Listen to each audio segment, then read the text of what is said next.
Hello दोस्तों, welcome to my YouTube channel Ravinara classes. दोस्तों, nature and significance of management का second part हमारा आ चुका है।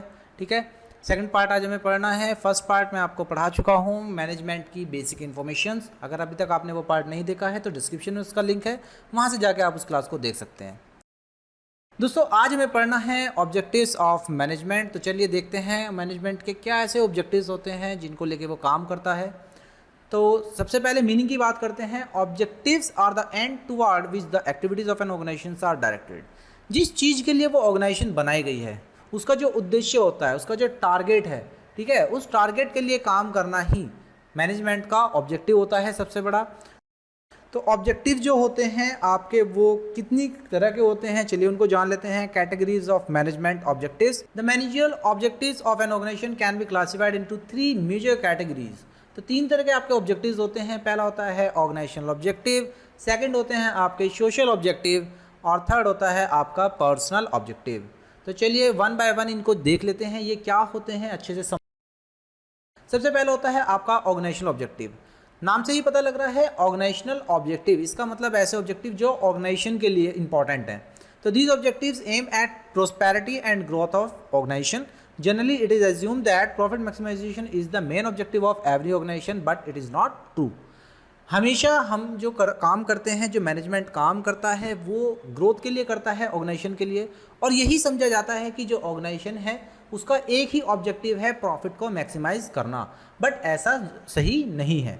ठीक है, मैनेजमेंट के 3 तरह के ऑर्गेनाइजेशनल ऑब्जेक्टिव होते हैं। सबसे पहला होता है सर्वाइवल, कि हम सर्वाइव करें मार्केट के अंदर। ठीक है, नेक्स्ट होता है आपका प्रॉफिट। अगर आप सर्वाइव कर गए तो आप प्रॉफिट भी जनरेट करना स्टार्ट कर देंगे। और लास्ट ऑब्जेक्टिव होता है ग्रोथ। जैसे ही आप धीरे धीरे प्रॉफिट बनाना स्टार्ट करेंगे तो ऑटोमेटिकली आपकी ग्रोथ होनी स्टार्ट हो जाएगी। तो ये आपके ऑर्गेनाइजेशनल ऑब्जेक्टिव थे 3, सर्वाइवल, प्रॉफिट एंड ग्रोथ। चलिए चलते हैं अपने दूसरे ऑब्जेक्टिव की तरफ, जिसका नाम है सोशल ऑब्जेक्टिव। सोशल का मतलब होता है सामाजिक। ठीक है, तो it is deal with the commitment of the organisation toward the society. Business organisation are the part of society. देखिए, जो बिजनेस होता है ना, वो सोसाइटी का ही पार्ट होता है। सारी चीज़ वो सोसाइटी से ही यूज़ करता है। जैसे कि लेबर आती है तो वो सोसाइटी से आती है, जो रॉ मटेरियल वो यूज़ करता है वो सोसाइटी से आए जाते हैं। उसके अलावा जो भी वो सोल्ड आउट करता है अपने प्रोडक्ट्स को, वो भी वो सारे सोसाइटी में ही सोल्ड आउट करता है। तो इनडायरेक्टली आपकी जो ऑर्गेनाइजेशन होती है वो आपकी सोसाइटी से ही लिंक होती है, सारी चीज़ें वो सोसाइटी से ही यूज़ करती है। तो उसकी कमिटमेंट्स होती हैं कुछ सोसाइटी के लिए भी, कुछ जिम्मेदारियाँ होती हैं। तो क्या वो जिम्मेदारियाँ होती हैं, चलिए उनको पढ़ लेते हैं। पहला होता है आपका quality goods at reasonable price. अच्छी क्वालिटी के गुड्स अच्छे दामों पे, सस्ते दामों पे आपको सामान मिले। नेक्स्ट होता है आपका जनरेशन ऑफ एम्प्लॉयमेंट अपॉर्चुनिटी, आपको वो एम्प्लॉयमेंट प्रोवाइड कराए। Eco friendly methods of production, ऐसे मेथड्स आपने इस्तेमाल करे प्रोडक्शन के लिए जिससे वातावरण को ज़्यादा दिक्कत ना हो, ज़्यादा वो जो पोल्यूशन होता है या कह सकते हो आपकी गंदगी होती है वो ज़्यादा ना फैले। Providing employment opportunities to the weaker section of the society, जो हमारी सोसाइटी का वीकर सेक्शन है, ठीक है, जो लोग कहते हैं ना कमज़ोर हैं, थोड़े आर्थिक विकास उनका नहीं हो पाया है, तो उनको वो एम्प्लॉयमेंट अपॉर्चुनिटीज़ प्रोवाइड कराए ताकि वो भी अपनी लाइफ को अच्छे से जी सकें। Financial support to the society या टू द कम्युनिटी।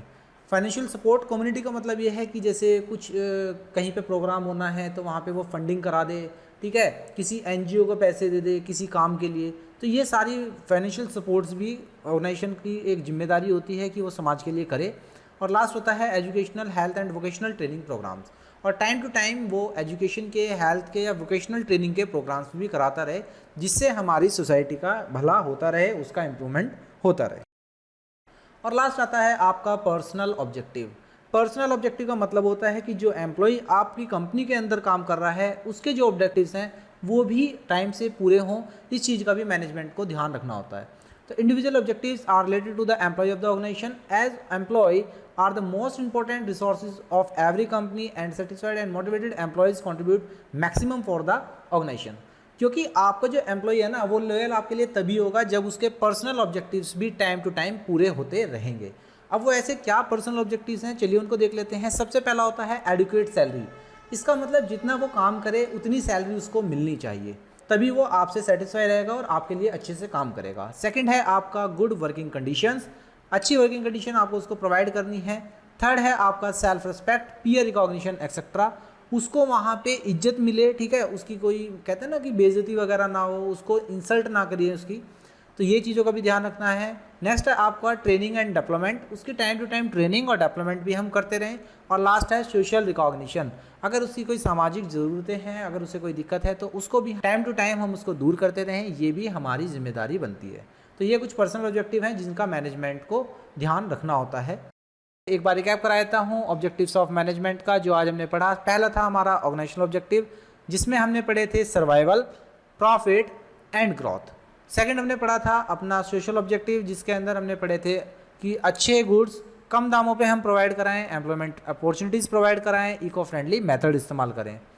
इसके अलावा लास्ट हमारा था पर्सनल ऑब्जेक्टिव, और पर्सनल ऑब्जेक्टिव में था हमारा कि एडिक्वेट सैलरीज को प्रोवाइड कराएं, अच्छी वर्किंग कंडीशन में वो काम करे, उसकी सेल्फ रिस्पेक्ट का हम ध्यान रखें, और लास्ट हम उसकी ट्रेनिंग एंड डेवलपमेंट का भी ध्यान रखें। अगर आप मुझसे कांटेक्ट करना चाहते हैं तो मेरे साथ आप इंस्टाग्राम के पेज से मुझसे जुड़ सकते हैं। इंस्टाग्राम का लिंक आपकी स्क्रीन पे आ चुका है।